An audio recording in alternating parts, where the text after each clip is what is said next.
Recently একটা cinema খুব হাইপে চলছে, সিনেমাটার নাম হচ্ছে সাইয়ারা। আহ, আমার মনে হলো সিনেমাটা সম্পর্কে কিছু বলি, কারণ সিনেমাটা যেই পরিমাণ হাইপ পাচ্ছে ওটা ডিজার্ভ করে না। আমি তো যখন সিনেমাটার রিভিউ দেখছি কিংবা রিলস আসছে সামনে, সিনেমা দেখতে দেখতে নাকি সবাই কান্না করে দিচ্ছে, একজন আরেকজনকে প্রপোজ করে দিচ্ছে সিনেমা চলা অবস্থায়। তো আমার কাছে মনে হয় সিনেমাটা দেখা উচিত। আমি সিনেমাটা যখন দেখতে যাই, আসলে আমিও ভাবছিলাম হয়তো আমিও কান্না করে দেবো, কিংবা আমিও হয়তো কোনো ইমোশনাল হয়ে যাব, কিন্তু ভাই আমি হচ্ছে কোনো ইমোশনাল ফিলই পাইনি। মানে ওই সিনেমাটা দেখে একটা ইমোশন খারাপ লাগবে, কিংবা পাস্ট মনে পড়ে যাবে, কিংবা কী হবে রিলেটিভ, মানে পার্সোনাল লাইফের সাথে কেউ রিলেটই করতে পারবে না এই সিনেমার সাথে। একটা মানুষ সিনেমা দেখে কখন কান্দে, কখন খারাপ লাগে, যখন তার পার্সোনাল লাইফের সাথে রিলেট করতে পারে।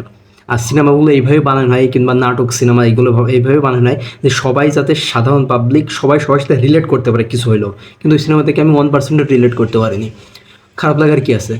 তো মানুষ যারা দেখছে যে খুব হাইপ হচ্ছে, কান্নাকাটি করছে, এই করছে, এই সিনেমা দেখার কান্নার কিচ্ছু নাই ভাই। এক একটা সিনেমা বিল্ড করতে হলে, সিনেমাতে ক্যারেক্টার বিল্ড করতে হলে তার অনেক ডিটেলস দেখানো লাগে, তার অনেক কিছু বোঝানো লাগে। যেমন হচ্ছে তার স্ট্রাগল ফেস দেখানো লাগে, তার খারাপ দিকটা দেখানো লাগে, তার লাইফের ভালো দিকটা দেখানো লাগে, তারপরে তার সাকসেস গিয়ে দেখানো লাগে। তারপর একটা ইমোশন বিল্ড হয়। সেই ক্যারেক্টারের সাথে যদি খারাপ হয় আমাদেরও খারাপ লাগে, সেই ক্যারেক্টারের সাথে যদি ভালো হয় আমাদেরও ভালো লাগে। সিনেমাটা কিংবা ক্যারেক্টার এইভাবে বিল্ড করতে হয়। কিন্তু সাইয়ারা সিনেমাতে এই জিনিসটা কিচ্ছু নেই, যে মেন ক্যারেক্টার বিল্ড করেছে, তার সাকসেস দেখে আপনাকে যে ভালো লাগবে এরকম কোনো ফিলে আসবে না। তো মানুষ কান্না করছে কিসের জন্য আমি বুঝতে পারছি না। সিনেমা দেখে আমার লাইফে কয়েকটা সিনেমা দেখে সবথেকে ইমোশনালি খারাপ লেগেছে। তার ভিতরেও একটা হচ্ছে যে রকস্টার। রকস্টার হচ্ছে ওখানে রোমান্টিক আছে, প্লাস স্ট্রাগল আছে। রকস্টার সিনেমা যারা দেখেছে জানে, রকস্টার হচ্ছে বলিউড একটা মাস্টারপিস সিনেমা, যেটা দেখে হচ্ছে আপনার সব রকম ফিলি আসবে। ওখানে রোমান্টিক আছে, স্ট্রাগল আছে, স্যাডনেস আছে, সব কিছু আছে।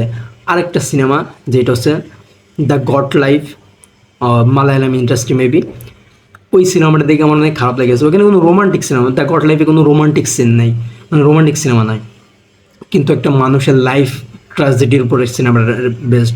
ওই সিনেমাটা দেখে আমার অনেক খারাপ লাগছিল। আর একটা সিনেমা যেটা দেখে আমি কান্না করে দিছি, মানে আমি আমাকে কন্ট্রোল করতে পারিনি, সেটা হচ্ছে সরবজিৎ।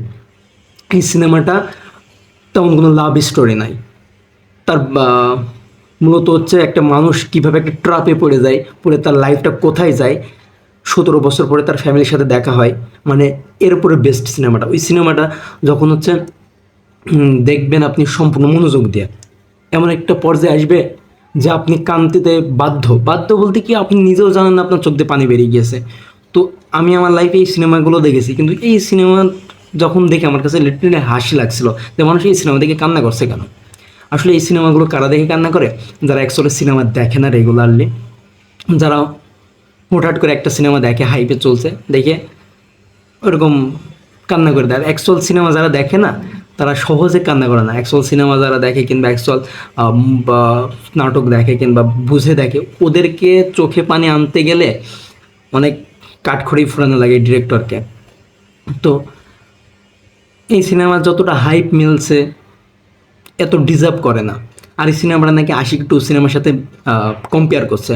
ভাই আশিকি 2 সিনেমার 5%ও না এটা। আশিকি 2 সিনেমা একটা লিজেন্ডারি সিনেমা বলা যায় বলিউড ইন্ডাস্ট্রির। তো এই সিনেমার সাথে যাইও না, মানে একটা মানুষ আর একটা মানুষের সাথে কম্পেয়ার করতে হলে তার যোগ্যতা অর্জন করা লাগে। তো এর যতটুকু যোগ্যতা, এর ততটুকু যোগ্যতা হলে তো এর সাথে কম্পেয়ার করবে। ভাই আশিকি 2 সিনেমার যোগ্যতা এতটুকু, আর সাইয়ার যোগ্যতা এতটুকু, তো এর সাথে কম্পেয়ার করার প্রশ্নই আসে না। আকাশ আর পাতাল। সিনেমাটা আমার কাছে খুব একটা ভালো লাগেনি। খুব একটা বলতে কি, সিনেমাটা দেখলে দেখা যায় যে একটা সিনেমা বানাইছে, ভালো সময় আছে, দেখলে দেখা যায় এই সিনেমাগুলো ফ্লপ ক্যাটাগরি। বলিউডে এর থেকে ভালো ভালো সিনেমা ফ্লপ হয়ে পড়ে আছে, কিন্তু এই সিনেমা হুদায় হাইপ পেয়ে গেছে। ওই একটা মেয়ে আছে, সারাদিন ঘুরে ফিরে ওই মেয়ের পেছনে দৌড়চ্ছে, ওই মেয়ে আছে, এইটাই সিনেমা। কি ভাই, একটা আর্টিস্ট, সে হচ্ছে একটা রক স্টার কিংবা সে একটা আর্টিস্ট, সে যে হচ্ছে স্ট্রাগল করছে, স্ট্রাগল করে সাকসেস পাচ্ছে, সেইটা না দেখে সে মেয়ের পেছনে দৌড়াচ্ছে, সেইটা দেখাচ্ছে। রকস্টার সিনেমাতে যখন রণবীর কাপুর অনেক ইচ্ছা থাকে সে গান গাবে, রকস্টার হবে, একটা বড় একটা আর্টিস্ট হবে, তার এই জন্য ফ্যামিলি থেকে বাসা থেকে বের করে দেয়, সে একটা মাজারে গিয়ে থাকে, ওইখানে সে আসল লাইফটা দেখে, বা ঘর বাদে, টাকা পয়সা বাদে।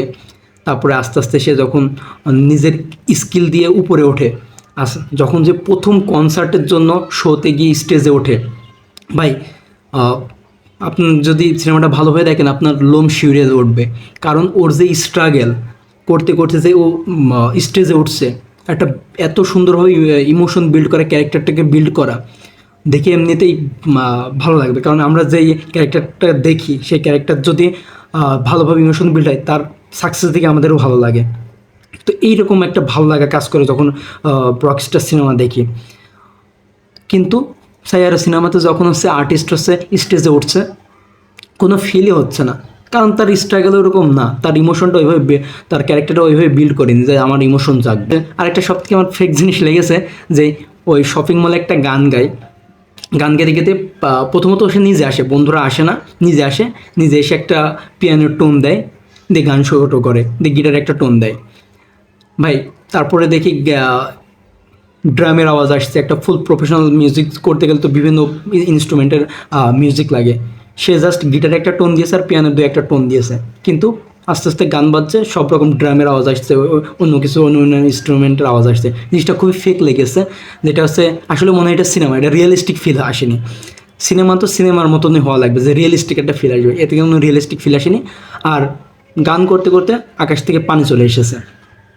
ওই টাইমে সব কিছু ইলেকট্রনিক ডিভাইস, ওখানে আছে ল্যাপটপ আছে, মাইক্রোফোন তো ইলেকট্রিক ডিভাইস, তো পানি পড়ছে, ইলেকট্রিক ডিভাইসে কোনো প্রবলেম দিচ্ছে না, আরামসে গান গাচ্ছে। এটা কখনো পসিবল ভাই? এটা সিনেমা বানাইতে হবে জিনিস যেটা অথেন্টিক রিয়েলিস্টিক লাগে, এর ভিতরে একটা ফেকনেস, আমার কাছে জিনিসটা খুবই খারাপ লেগেছে।